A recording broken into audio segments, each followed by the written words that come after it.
Welcome back. On RealCopStoriesVideos.com, we have 355 stories. About a third you'll never see anywhere else. All the inside backstage stuff. We got, pranks being pulled on everybody. We got a guy eating a brownie with boll weevils in it. We got a guy getting shot in a little coffee room. It was covered up. All kinds of neat stuff. Look them up. They're all my babies. I love them. Okay, now we're going to question and answers. You send me a question, I'll answer it. If you want to send me a question, email me at rsbcopstories@gmail.com. Here's one of the questions. What's another scary incident? Okay, here's one. It's pretty good. I got a bunch of them. Most officers, if they look at this tape, will agree with me that when you first come on, everything's new. You're trying to learn things, and try and do what you're supposed to do. And remember, the academy teaches you the basic stuff. How to put your uniform on, how to put a tie bar. And then you come on. You're working with for 6 months. You're working with senior partners, training officers, teach you everything you need to know. So, in a year, you're ready to go. In a year, you become permanent, and then you are assigned different partners, or you're assigned different assignments. That makes sense. Assigned different assignments. Anyway, so I'm just off probation, maybe a month. Okay, a young guy, got a young wife, and I'm ready to go. I got I think at that time I had 20 years ahead of me. Now it turns out I have 34 years ahead of me, whatever. But anyway, so we have so at the end in the shift they told us, me and this other guy, that we're going to be by ourselves today. Mostly worked in partners. We usually work with a partner, but today they have special assignments. So the two young guys, the other guy had about 4 months more than me.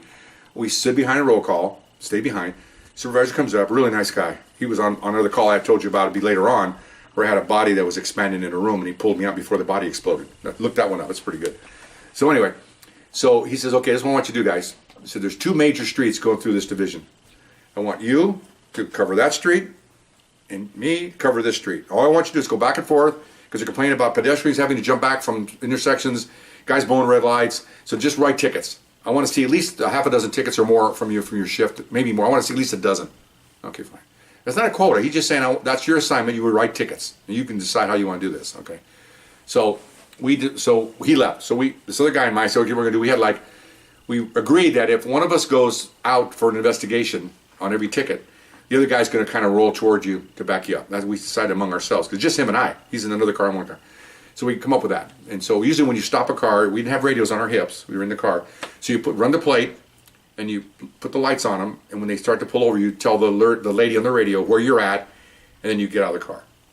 And then we had speakers in the cars, so other cars could hear you talking.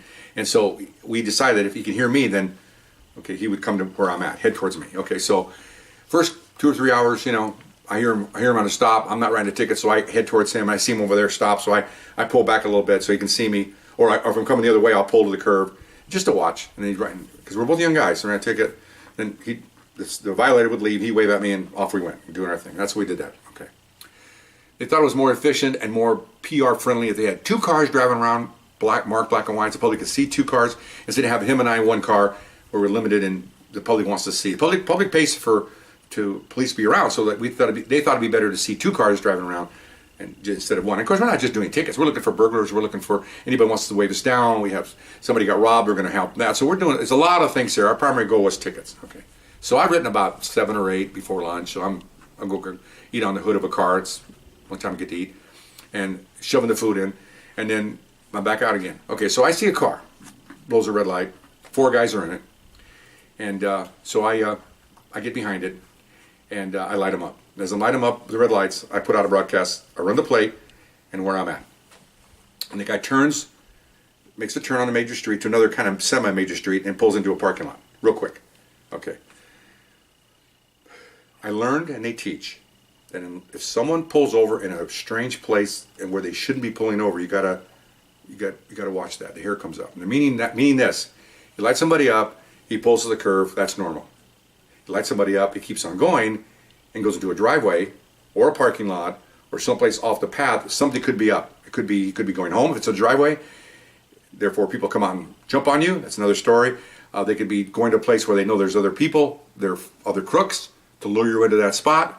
A lot of bad things can happen, so you got to be aware of that. So when he pulled into that back parking lot, the hair went up. Okay, and back up a little bit. We had shotgun racks across the front of our seat. Basically, your legs over it as you're hanging down. The shotgun goes this way, and it had a lock there. And we were told never to have that thing unlocked, Because if you have to jump out and run or something, that shotgun could be taken by somebody else. Well, A personality training officers told me, hey, when you're by yourself, you keep that SOB unlocked in case you have to do something. If you have to run out the car, just slam the lock down, but leave it open in case something happens. You can grab that shotgun. Because a shotgun, even today, all these fancy weapons, is I think the best weapon out there. Because you don't have to aim. You can bring it out and just fire from their waist. And my friend of mine has a shotgun. You fire from the waist, you're going to take out, but you don't have to go like this. It's not a rifle, it's a shotgun. So you can come out and fire, and you're going to take out whatever's in front of you. Really nice, powerful gun. Oh my gosh. Okay, fine. So that's unlocked. So I come in. I'm turning the corner, put out a broadcast. Car pulls into the lot. I come in behind it, and I'm opening the door, and I'm gonna order the driver out. Okay. Radios are slow. She's running the plate. As I step out, she said, "Code 6 Charles indicated." Now that Code 6 Charles means the vehicle is armed and dangerous. The lights been put in by homicide detectives. Okay. Now I made to step out, and when he says that, oops, grab the shotgun. Okay. Almost at the same time. As soon as I heard Code 6, I didn't even get to the Charles part. I'm already grabbing that shotgun. Okay. I taught my training officers, one of them's passed away, God bless him, taught me this stuff. So I reach in, grab the shotgun, kick the door open, hold it with my foot, jack one in the chamber, right over the V of the door. And now I'm screaming, get your hands up, and I'm throwing out F-bombs, okay? The driver, he's got his hands on the whip. He turns around, and he sees the barrel of a shotgun. He sees that, and his hands immediately go up. I put him on the roof, where I see, 4 pairs of hands into the headliner. I don't know who was shaking more, them or me, okay? Because I don't know what I got here. I'm by myself, okay? Still got the hair right now thinking about it. So I'm looking right down the barrel. I'm thinking to myself, they come out, I'm going to shoot them. Because probably wouldn't. I would have waited to see something in their hands. I'm not going to. Even if they took off running, I can't shoot somebody for that. I mean, you don't know what we got here. The car could have been loaned to somebody else. A lot of variables here. So, but I'm thinking if I see a gun, I'm going to shoot. Okay, that's all I'm thinking about. So I'm waiting, and I hear the guy I told you about. He's broadcasting. I'm around the corner. Here he comes, right? So I can hear the roar of a motor coming, and I'm just almost like a statue. I'm not moving. I'm watching that driver. I'm watching everybody. I catch peripherals. Black and white goes by. Brakes slam on. Another black and white pulls up. And I can smell. That's how hot it was. I can smell the brake linings. My friend's nodding here. If you're slamming on the brakes, as soon as you get off that, you can smell the brake lining burning. Okay, these guys were cooking to get there. Okay, another car. Hear doors slamming. Guys run up. I got the right. I got the left. All of a sudden, there's all kinds of cops with shotguns. Okay, so my supervisor runs up. There's all happened about the same time. Everybody's around about the same time. No one's moving. No, we're not gonna move anybody yet. Sergeant runs up behind me, touching me, tells me who he is. Okay, kid, it's yours. Do it. This is showtime. This is what they teach you. Okay, basic stuff. Here, I'll give you the basic stuff. 4 people in the car. Who do you get out first? The front guys or the back guys? It's a quiz. Okay? Not the back guys. This is why. If they get out, their doors block your view of the front guys. See, simple things like that you have to know. I knew. Thank goodness I had some really good train officers. First guy, obviously, is the driver because he's controlling the car. Driver, turn the motors out. Cheat on cops all the time. Throw the keys out the window. Okay? Now with your hands up, look away from me. Okay, all that stuff. So here he comes, right? Backing up. And now the supervisor's bringing people over for arrest teams. Can't just grab me. I've got the shotgun. I'm giving orders. So I hear movement, but I'm watching this guy. He's backwards. And then I go like this, and somebody else calls him back. And I'm still like this watching the car. Because I'm not the only one watching the car with shotguns. Turns out it was like 4 guys with shotguns. Okay, I think if somebody done something in there, the whole car would have exploded. So many rounds coming in there. Okay, so I didn't know this. I'm focused on my function, what I'm doing right now. So I see the peripheral. He's taken away. Passenger. He comes out. Same thing. Now you bring the back guys out. Okay, back 2 guys. They come out. Put them on the ground. Cops run up. Checking the trunk. I ran up. Hit the trunk. You've seen it on TV. You walk up to the car. You hit the trunk. Why? Because suspects sometimes like to hide in the trunk. Hit that trunk, you know it's locked. Sometimes they hold the trunk lid down and they come up and shoot you. That happened back in the 60s and 70s, okay? We do that, okay?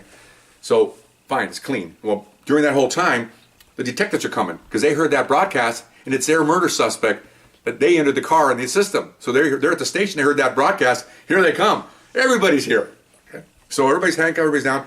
So it's like, whoa, so I'm putting the shotgun away. My supervisor comes over, learned a lot from this guy when I became a supervisor. Comes over, just has a man a few words. He goes, good job, walked away. That's all he had to tell me. So he didn't explain what grade it was. It made me feel good because I'm basically 10 minutes on the job. He's got 18 years on. He knows what he's talking about. Felt good about that. Chills thinking about how good that was. Okay, nobody got shot. Nobody got hurt. Because I'm putting the shotgun away. Guys come, hey, good arrest, good arrest. The detectives come up. What do you got? Oh yeah, this is so and so, and we're taking him. Change the handcuffs. You know, well, they got the suspect. The driver's the murder suspect. Beautiful. Okay, they run all these guys. They took everybody in. You know, so all this excitement. Cops everywhere. Sergeant Tevin doing a great. Oh, of course, there's a bonus. The helicopter's over. You know, really low. You know, coming around. All the people are looking. All this excitement, right? I'm the bitching guy. All right, you know. And then detectives leave. Patrol guys that have responded are going back to helping you people out there. They're gone. The supervisor's standing around. My partner who helped me, he waves at me. He's gone. Sergeant says, hey, when you're done here, grab something to eat. I'll see you at the station. He's gone. And I'm by myself. What am I doing? I got to impound the car.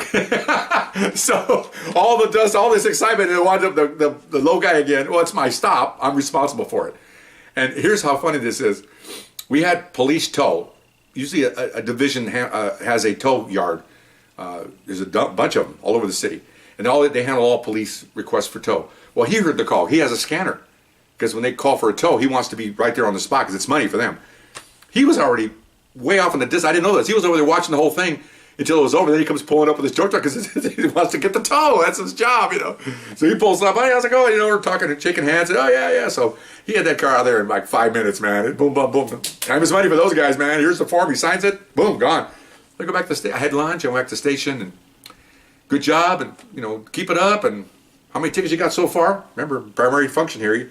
Sure, you got a murder suspect. What have you done for me lately? Okay, pretty much what it is.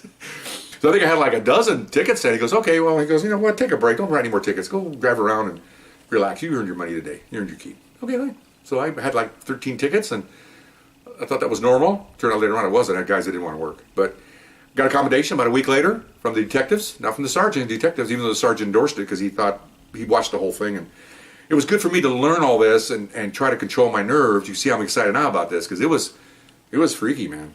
You know, what do you do if he comes out with nothing? What do you do if he runs towards you? What if he does? A lot of stuff here. I'm by myself. Probably if he ran towards me, I'd probably order him to stop. And if he didn't, I probably would shoot him. I'm thinking maybe he's going to hurt me because he's the murder suspect. Although I didn't know that, okay? It's just a murderer's car, so to speak. But thank goodness it didn't happen. I came out of here and I made it okay, and so did he. I think of the suspect, even though they have rights too, shouldn't be killed unless it's absolutely necessary or shot at. So, you know, I mean, come on. Got to be fair on this. But anyway, that was pretty scary. And new guy on the job and learned a lot from that, and moved on. So hope you enjoyed it. And we'll see you next time. Bye-bye.